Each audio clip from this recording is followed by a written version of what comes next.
para po sa pangwakas na pananalita, closing statements ngayong gabi. Pakisabi na din po sa mga nakikinig at nanonood sa Pilipinas at buong mundo, bakit kayo ang dapat maging susunod na kandidato, presidente ng Republika ng Pilipinas? Bibigyan po namin kayo ng tig-1 minuto para riyan. Alphabetical ulit po ang ating sequence o pagkakasunod-sunod. Ito na po, mga kapuso, kukunahin natin si Vice President Jejomar Binay. Mr. Vice President, 60 seconds po. Batay po sa aking karanasan at tamang pamamahala at pagmamalasakit sa ating kapwa, lalo na sa mahirap, yan hong pagharap sa problema ng kahirapan ay dapat po nating harapin sapagkat problema pa rin po yan. Kaya po bahunan, tigilan na po natin yung underspending. Ang sinasabi ko, pagka underspending, underperformance, hindi nagagamit yun, dapat paggamitan. Pagka maraming namamatay kasi hindi lang bibigyan ng tamang gamot, hindi makapagpapasok sa ospital, underspending, nakaka-apekto yan, nadidelay ang performance. Yung mga infrastructure requirements po natin na makakatulong ko yan dahil sa magpapadami ng kabuhayan, hindi ko nagagawa.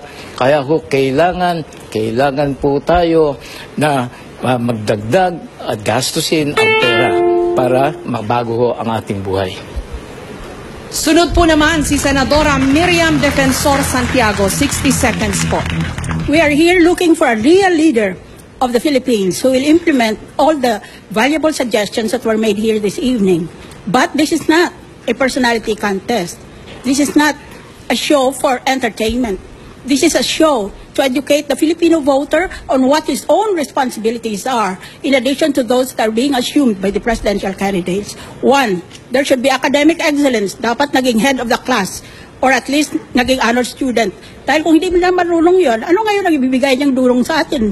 Pangalawa, may professional excellence. Kung naging professional yon, dapat pinigyan siya ng mga award ng mga kapwa professional niya dahil sa hanga sila sa kanya. But third and most important, we should have moral excellence.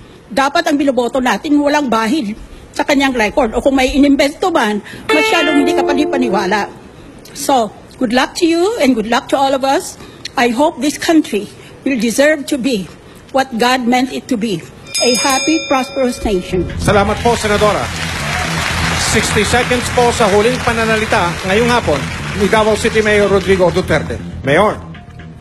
Nganong ni amang kongre? Why am I here? I am here because I love my country and I love the people of the Philippines. I am a native of the Philippines. There's so much corruption, there's so much crime, and so much drugs flooding the country. And seems that nobody is minding this talk. Matagal na yan, we've been raising that problem, and as if every time before a forum, we talk about this, about that. Kung bigyan niyo ako ng pagkakataon, only if God wills it also, I will stop it. I said, this is an imposed restriction on me. Hindi ako napapabilib sa inyo. I will get rid of drugs, suppress crime, stop corruption in government in a matter of 3 to 6 months. Because I believe that without peace, without corruption, we cannot really survive and develop as a nation. Si Senadora Grace Poe naman ang susunod na magbibigay ng closing statement. Senadora Poe, 60 seconds. Maraming salamat sa inyong pakikinig. Nararapat lamang na pinag-usapan natin ang lahat ng ito. Ito po hindi tungkol sa mga kandidato, kundi tungkol sa inyo. Hindi po kung anong gusto namin, kung hindi kung anong mahalaga sa inyo. Dahil ito ay tungkol sa Mindanao, nais kong balikan ang mga nais nating gawin dito sa Mindanao. Unang-una, kailangan talaga na magkaroon ng sapat na kuryente na murang halaga para sa ating mga kababayan. Yan ay ating gagawin, i-rehabilitate natin ang lahat, babantayan natin ang mga transmission grids para ito naman ay sapat ang kuryenteng maibibigay. Pangalawa, trabaho para sa inyo. 30% po ng budget ng national government ilalagay natin dito. Pangatlo, Kailangan din na magkaroon ng pakikipaglaban sa korupsyon. Pag ako po ay naging Pangulo, unang executive order, magkakaroon ng freedom of information na matagal na nating ginugusto. Sa Pilipinas, sa buong Pilipinas, sa Mindanao man, ang importante ay isang leader na mapagkakatiwalaan. Oo nga, bago na ako, pero hindi na rin bago ang ating mga problema at marami nang matagal dyan, pero paulit-ulit pa rin ang kanilang mga lumang solusyon. Salamat po, Senadora. At pakinggan po naman natin si dating DILG Secretary Mar Rojas. Secretary, 60 seconds po. Bakit ko gusto maging Pangulo? Maraming mga pagkakataon sa buhay ko, alam ko wala sa mamamayang Pilipino. May trabaho ako, may naipon ako. Alam kong maayos ang kinabukasan ng anak ko dahil nakapag-aral siya. Pag may nagkasakit sa pamilya namin, kampante ako na may gagamot sa kanila. Hindi ko pinoproblema ang kakainin ko sa bukas. Bakit ko gusto maging Pangulo? Dahil gusto ko maging ganito din ang buhay nyo.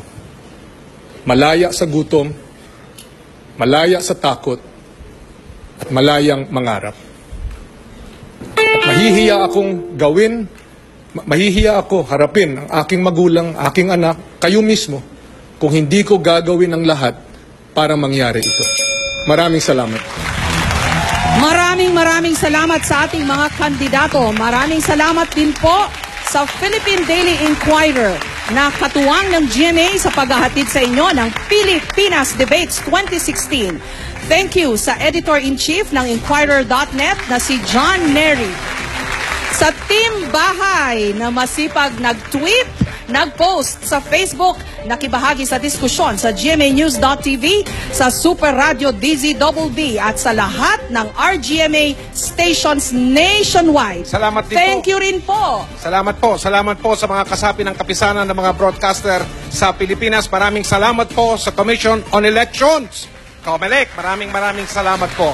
At lalong-lalo na lahat, maraming salamat po sa milyong-milyong Pilipino na tumutok ngayong hapon at gabi, kumilatis, bumusisi sa mga kandidatong ito.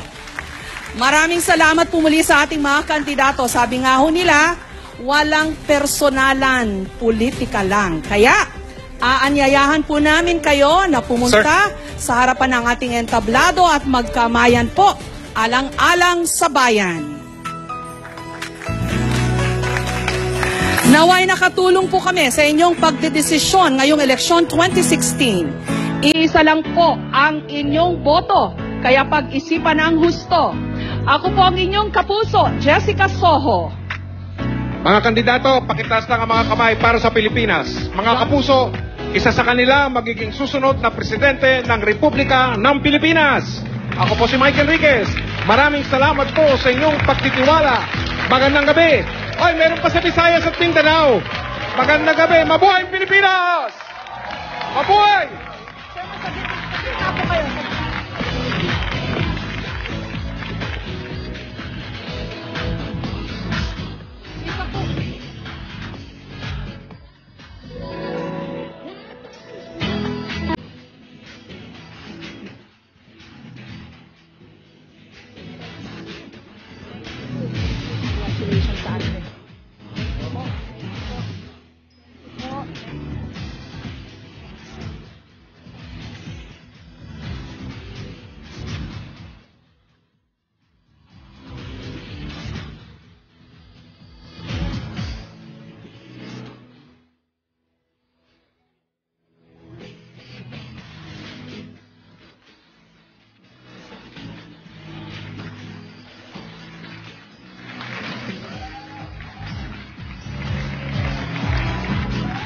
Salamat po. Salamat po sa inyo. Salamat po. Our briefing.